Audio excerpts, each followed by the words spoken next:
Well, the central government this week finalized its new plan to fund infrastructure, lease old assets like roads and ports and transmission lines, and use that money to fund new projects.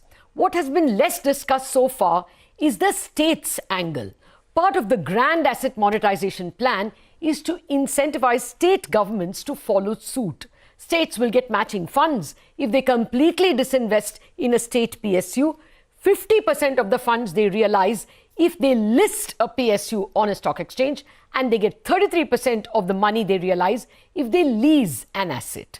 I'm now joined by Palanivel Thiagarajan, the Finance Minister of Tamil Nadu, for his reactions. Of course, the state of Tamil Nadu is also in the news because it has just announced its budget, and they're also going to moot a new bill to exclude the state from the National Common Medical Entrance Exam, NEET. But first, of course, disinvestment.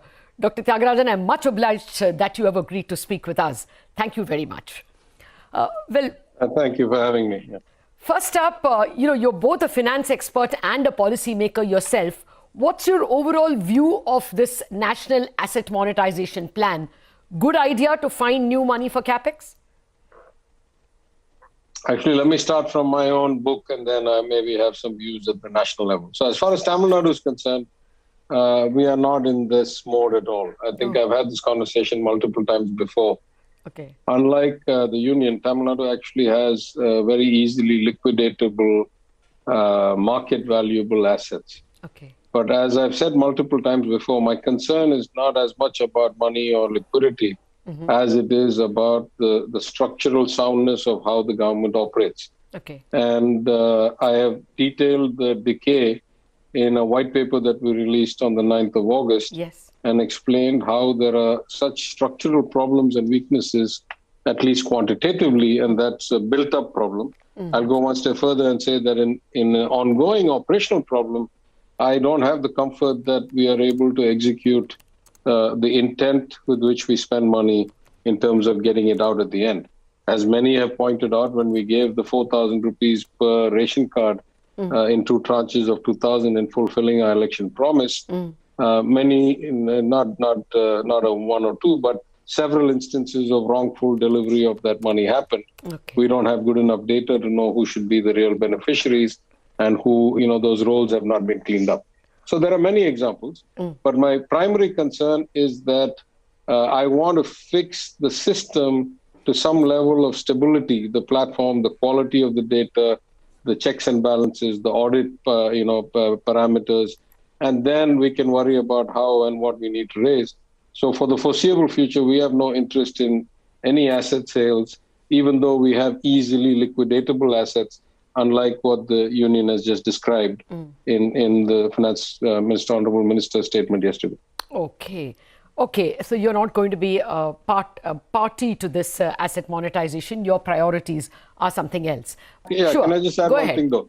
After I got the list of questions from you, I checked with my finance secretary. Yes. And neither he nor I signed off on this, but apparently earlier in the year, between January and March, there had been some contact from the union government asking, are there things that you would be willing to list under this program? Okay. And some response was sent about some bus stands and some things like that. I don't know. But it was clearly not a policy decision. The finance secretary was not party to it.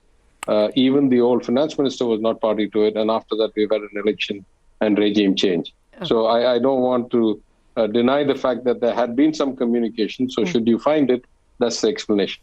Okay, no, fair enough. What we heard from the NITI CEO was that 26 nodal officers were appointed in various states. Exactly right. So I assumed that Tamil Nadu also had a nodal officer interacting with the with the central government. But if you don't mind, if you don't mind, this is an example of the kind of failure of systems that I'm talking about. Okay. Surely a major policy decision like whether something should be sold or not sold, or whether we are in the disinvestment game, should have been taken with the input of the political leadership. We are a democracy. Yes. Nodal officers as IAS officers don't get to make such important decisions based on their perceptions. So this is one of the ways the system failed, is that there's not enough connectivity between the people elected by the citizens who are elected to do this job and the mechanics of how these things work. These are some of the things we want to fix. Okay. No, that's a fair point. The finance minister, just to continue with this point about, center-state relations, the finance minister also said that they have set aside 5,000 crores this year itself and a larger amount last year, whereby they want to provide matching funds to the state governments, provided it is used for capex and disinvestment. So even last year, you were not party to it. You were not willing to disinvest. Was there any conflict? Yeah, no, it was not even disinvestment. The terms of the loan are relatively, I won't say onerous, but relatively strict for relatively little money. Okay. They are long-term loans of relatively, by our standards, little money. Our allocation would have been the maximum of something like 500 crores out of a 3 lakh and change budget and crores budget that we're looking at. And it was a long-term loan with no ability for early repayment and some other things that would bind us. And as you know, this union government for the last 2-3 years has started invoking the 293 of the Constitution, that we cannot borrow externally without their pre-approval as long as we owe them money. So the cost-benefit trade-off of taking such small loans for such long terms without any option for early repayment and with the additional conditions that it would involve just didn't make sense even to the previous government. And so we are continuing that policy. We are not going to avail of any of that ourselves. Your logic is absolutely crystal clear, sir. A lot of observers of public finance were surprised that a 50-year non-interest bearing loan of all of 500 crores is given purely to perhaps keep the center, give the center the initiative of under Section 293. Is that your reading? No, I'm not casting any aspersions. I'm just saying that based on the available data to us, it didn't make sense to us and we didn't do it. They may have done it for different reasons. I don't know. I don't want to cast aspersions on others' motives. No, but the philosophy of the central government imposing conditions, after all, even previously when borrowing was increased, the one nation, one ration card was one of the conditions imposed, as well as power sector reforms. Your comments on the one nation, one ration card itself, because I think Tamil Nadu has a fairly decent ration card system, PDS system. I think in general, I'm against this rationale for homogeneity as the basis of raising standards, right? Homogeneity will lower the standards for some people like us. There's a bigger problem. In Tamil Nadu, we have 7 types of ration cards, depending on the economic status and depending on what they get for free, what they get for cost and all that. If we go to one nation, one ration card, what does that mean? Do we have to give 7 types of non-Tamil Nadu ration cards? Okay. In Tamil Nadu, we supply rice and kerosene and sugar and some stuff. In Uttar Pradesh, I'm sure they supply wheat because most people eat wheat. So if I show up with the Tamil Nadu card in Uttar Pradesh, will they have enough rice to give me? Vice versa, if I show up in Tamil Nadu with the Uttar Pradesh card, will we have enough wheat supplies to deliver? So there's all these complexities, right? Like I think it is overly simplistic to say one nation, one tax. I pointed out at the GST Council that I attended, after saying one nation, one tax, and the Honorable Union Finance Minister was a bit reprimanding of me when I said something about small state. About 20 minutes later, 6 different states says, we're a small state, we cannot sign up for the ease of doing business of allowing small below 5 crore members to to pay only every 3 months. We can't manage the liquidity risk. Okay. So that is the reality of the world. The reality of the world, the condition varies based on your economic situation, your size, your scale, the nature of your taxpayers, the nature of your industry, etc.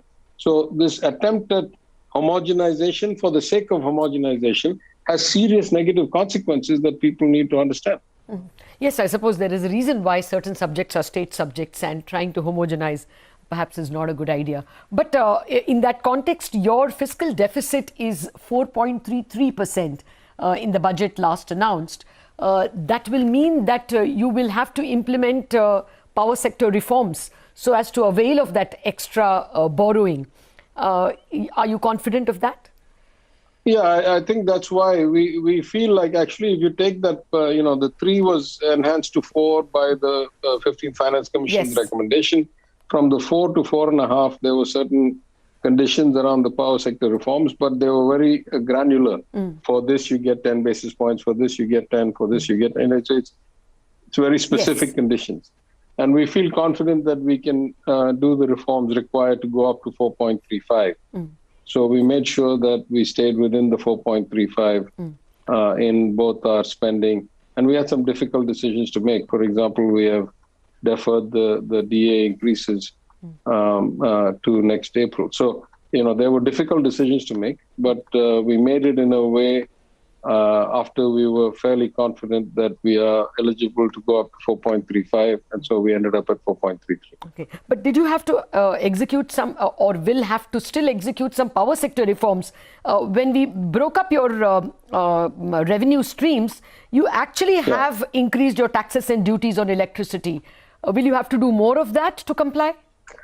Yeah, it was not on the it was not on the consumers, as you can imagine. It was on the wheeling charge. And actually, we were not doing it so much to raise revenue. We were doing it partially for reform, but we were doing it largely to have a level playing field. Because the way the taxes were set up, it was actually against the interests of people to buy from TNEB and better for them to buy on the third-party market and the interstate, the grid. So it was more an interest of leveling the playing field that we did that. It was relatively minor changes, but we did that. Yeah. Okay.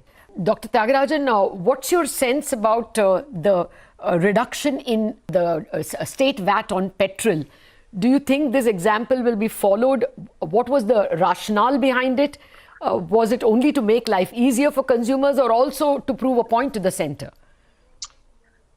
Actually, I didn't contemplate. I must admit there are some things we're quite prescient about, some things we don't pay much attention to. In retrospect, we should have. It never occurred to me to think about the centre. I was an opposition MLA for the last 5 years. And twice in the last 5 years, the ADMK government raised the VAT on petrol and diesel. Yes. And both times we opposed it. And I spoke against it in the assembly. I said, you're basically setting up for one of two problems. Either you're going to increase input costs and potential inflation and have some negative drag on the economic activity because, this is used by fishermen and farmers and logistics. And so you're increasing the cost. Or worst case, even worse than that, is that you're going to increase the cost now after the oil cycle has started to turn. At least the Union government started raising the taxes when the crude oil fell from 120, 130 down to 20, 30. By the time the Tamil Nadu government started to raise, it was on the back cycle up to 40, 50. And there was a very high likelihood it continued to grow, as it did eventually. So at that point, I said, what if you end up with, and I was, I guess, a bit prescient. I said, what if you end up with 100 rupee fuel pump prices for a litre? At that point, you'll have to cut. You don't have any choice because people are not going to be able to bear the load of that. And then your budget calculations will go for a whack. So I was prescient in both ways. So when we came to power and the chief minister said that, these are the range of things we have to fulfill, A, B, C, D, E. And he said, I'm very keen about petrol and diesel. And we did some analysis. We looked at, though we don't have full data from the oil marketing companies, we were very clear that the greatest direct impact would come from petrol because 2.6 crore bike owners or something are there in India, registered bikes are there in India. And all of them would feel the benefit immediately. And in diesel, we increased the subsidy to the fishermen through the fisheries department. We increased the subsidy to the transport corporations through the transport department. We gave private bus operators deferral of tax payment to reduce the cost. And because we have been in full or partial lockdown for different periods of time, in fact, at the time we did it, the buses were still not running. So we thought some combination of all these in a kind of benefit to cost being lost revenues trade-off, this would be the right thing. And just to see what was happening, I set up for the day I announced the cut on the Chief Minister's instruction on the 13th, I started trying to aggregate the data from the oil marketing companies. Yes. And I think on the 16th, when I gave my response to the budget debate, I pointed out that volumes had gone up by 12%. Now, it's not a good comparison. 4 days does not, prove enough definition. And the theory is that prices should be inelastic. I mean, oil or petrol demand should be relatively inelastic, at least on the way up. That is what economic theory says. But in practice, we had two variables here. One, it was on the way down, not on the way up. And also, these are not normal times. People are really stretched down to their last dollar. A lot of people have lost their savings. So every 100 rupees or 200 rupees, 300 rupees makes a difference. So we were hopeful that we would see some uptick in activity because people don't just go and fill petrol because it's cheaper, right? Yes. They still have to do something with Economic it. activity. So if they're actually filling more petrol, it means that they're either traveling more, shopping more, going to work more, going further. So we expected to see some kind of multiplier effect, and I was quite surprised very pleasantly that I saw the percentage was 12% raise. But I said, again, I'm not sure it's sustainable. It was a 13-day baseline and Absolutely. a 4-day delta. So maybe it doesn't last. But the two reasons we did it was to stay consistent with the principles that we had stated when we were in opposition. Yes. And B, to actually see if there would be some stimulus effect. Much like the 4,000 rupees that we gave to the ration cards, the 8,000 something crores, Yes. was actually the best thing we could do. We stimulated demand because we gave it to the poorest people at the time, which every economist all over the world tells you should do in a crisis like this. Fair point, sir. I mean, I hope the further data that comes out of Tamil Nadu also proves the point to the central government that this could be a stimulus in terms of consumption and economic activity. Speaking of the central government, the GST compensation for 22, do you have a contingency plan in place in case the compensation formula is changed? Any thoughts on that? Look, I'll say this three different ways. I think that when the law was written, it was written without contemplating systemic risk. It was only written to compensate for idiosyncratic risk. That's the way the system is designed. Otherwise, it was a badly designed system to start with. Now, of course, nobody saw a big pandemic coming once in a lifetime, so I'm not casting aspersions. I'm saying, so you designed a system for idiosyncratic risk. You ended up with systemic risk. Now the question is, how do you react to that? I would have said that the same outcome that the union government finally took, which was 7% in cash and 7% in a low interest loan off your books coming back from the future cess collections, etc., was a relatively magnanimous thing. But they could have done it without seeming churlish and saying, no, it's the equivalent of force measure, it's the equivalent of act of God. No, there is no act of God in a union to state agreement enshrined in law, right? Nobody puts in force measure clauses in the law between two governments, at least between a union and a state government. So I think it was handled badly. I think the outcome was not so bad. I think in the case of Tamil Nadu, we had some other structural problems. We went into GST after having 2 years of almost flat commercial tax growth. That was a problem of maladministration. I pointed out in my white paper. So in that sense, we need the compensation. But in some other sense, I've been on the record in multiple places that were we to manage our commercial tax department and cut down the pilferage and the malfeasance, I don't think we'd be eligible for much compensation anyway. I think we should be able to raise our taxes by 14% just by better administration, better audit, better checks and balances, reduced fraud and malfeasance. So I'm not overly stressed whichever mechanism the union takes. I'm not sure that I'll be eligible for it if we do our job right. Okay, that's good to hear. I still had invited you to understand, because you're both a finance expert as well as a policymaker, what is your thought as a finance expert on the asset monetization idea itself? I know it's not your baby. First, I agree. I want to say a few things. But first, I would not so much claim that I'm any expert in anything, right? I had some experience in the industry. I'll leave it to others to say to what level of scale. But a few thoughts, just so I put it out there. Maybe a political thought, a kind of professional thought, and then kind of an operational thought. A political thought, it occurs to me that people who came to power saying that nothing has been done for 70 years and we're going to change the world are now effectively monetizing the family's silver. So I think it belies their political position, and it just shows that there was a lot of progress made in the predecessor regimes, which is the reality. You cannot deny that. You're now proving it yourself. The professional thought is that I'm not sure that these are the assets that I would try to monetize, at least in this manner, when you've already had a track record of very poor monetization relative to your goals for the last few years of relatively easy to monetize things like public sector undertakings. Yes. Now you're going into things like roads and railways and airports and all these things which have, strategic consequences, which have citizen experience consequences. Yes. And to me, it just seems not the right thing to do. And just my personal opinion, in the sense that, would you go and start announcing a pipeline of 6 lakh crores when you're only going to do 80,000 crores? Does that actually hinder or hurt your valuations if you go ahead and announce that you have such a big pipeline? And at least my understanding of finance, what little, my couple of decades experience in the global markets, a lot of the valuation of an asset, as you know, quantitatively, technically, scientifically, if you study basic finance, the valuation of an asset is the discounted value of all future cash flows that you expect from it, free cash flows. Future free cash flows are dependent on the environment in which you operate, the stability of the country, the adherence to the rule of law, the standardized kind of method of treating people, the predictability of the justice system and of dispute resolution.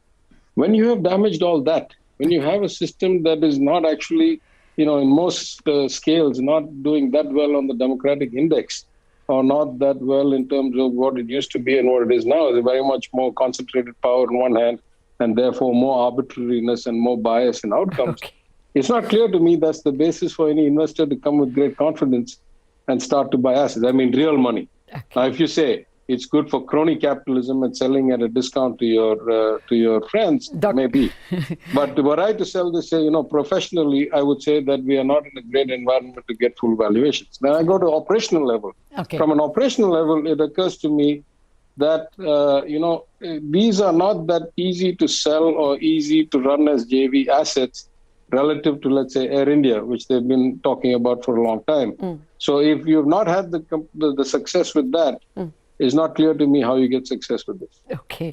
Now, that's a huge answer. I mean, I guess it will require another debate or several debates to discuss each of those points. But yes, the government is hopefully confident that they should be able to do Air India this year.